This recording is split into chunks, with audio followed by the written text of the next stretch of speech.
Hey guys, I just wanted to do my breakdown review of Black Lightning season 1 episode 11, Black Jesus the Book of Crucifixion. So we have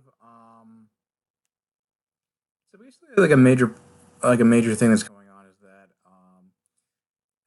that Vice Principal Kara is seems to be is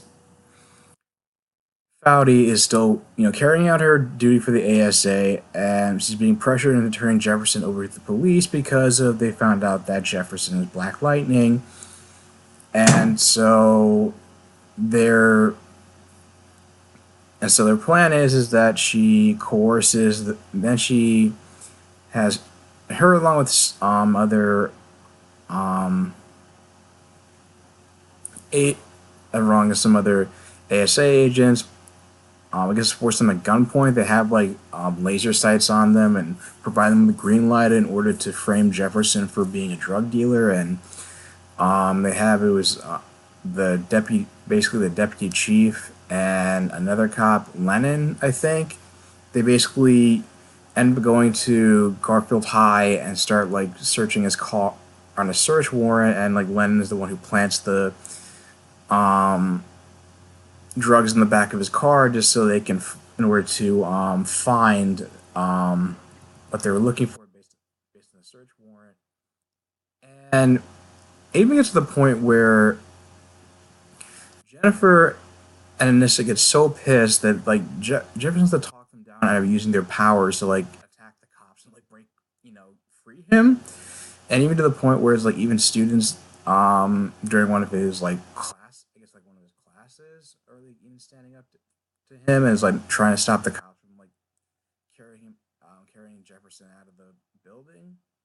And it's like they go so far as to like basically humiliate him while they're in custody, to beating him up, to stripping him down to his clothes, to making him bend over and cough to see if he's like hoarding drugs.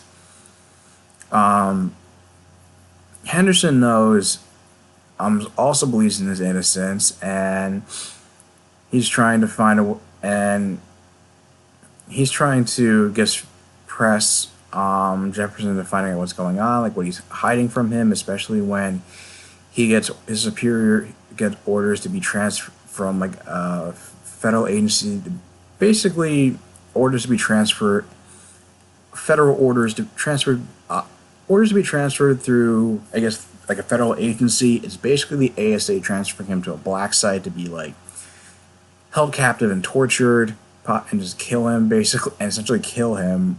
Um,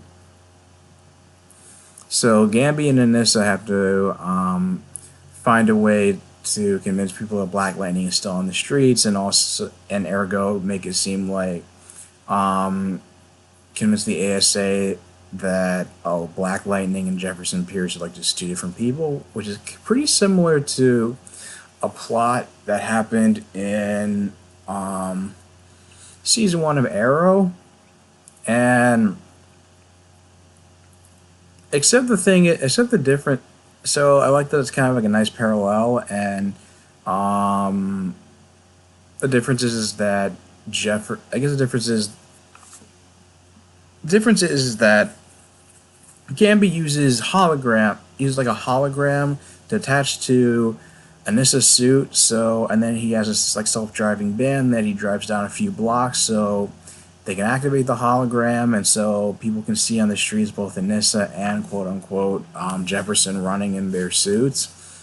Then Kara gets news of that and tries to inform her superiors that they're that Jefferson is not the target, and they just respond on the encrypted um, chat they have on the computer that you're just do your job. You just pay. We're paying you just to like paying you just to monitor people with green line in their system and have powers. Just do your job.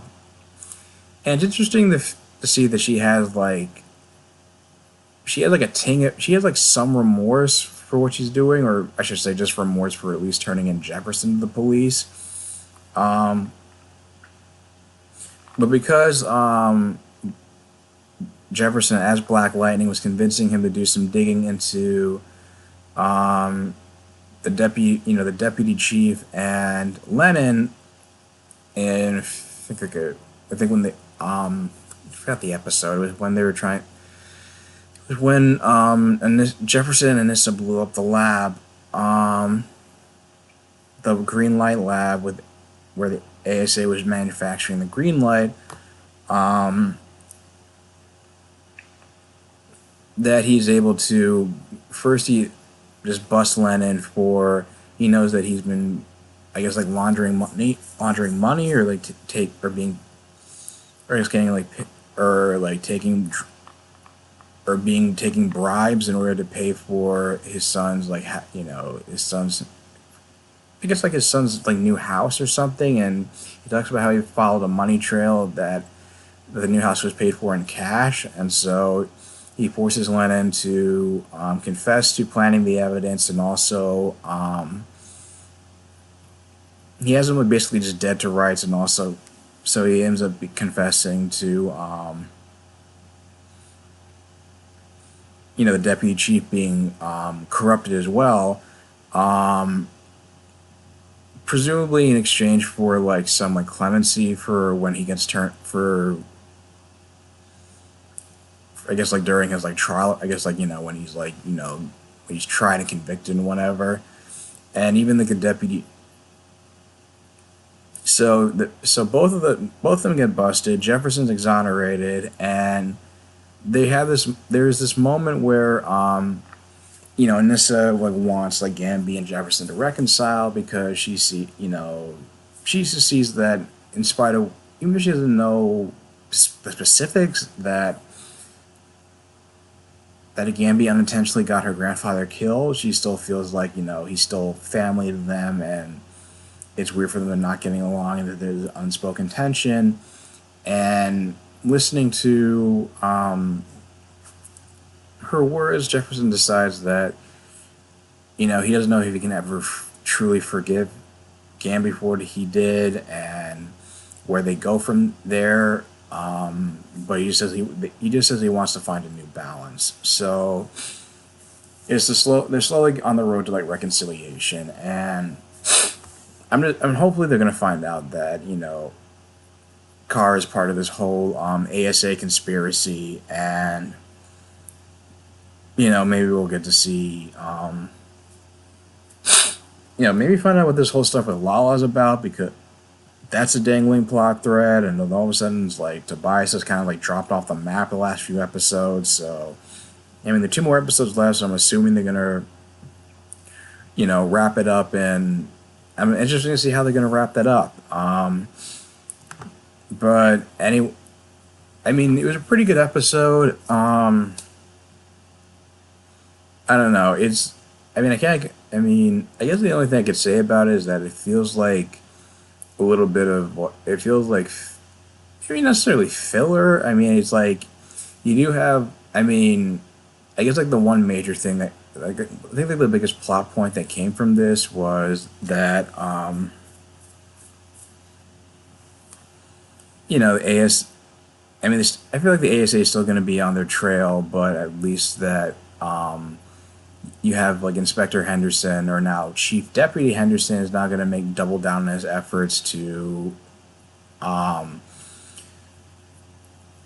he's been this is like this whole situation has finally inspired him to just not turn a blind eye to the police corruption in Garfield PD, or let's say Freeland PD, and has finally just put an end to it, and just make a promise that he says at a press conference for better policing, stop of the temper the police brutality, etc., etc. So, but anyway, how do you guys feel about the episode? Leave your thoughts in the comments down below.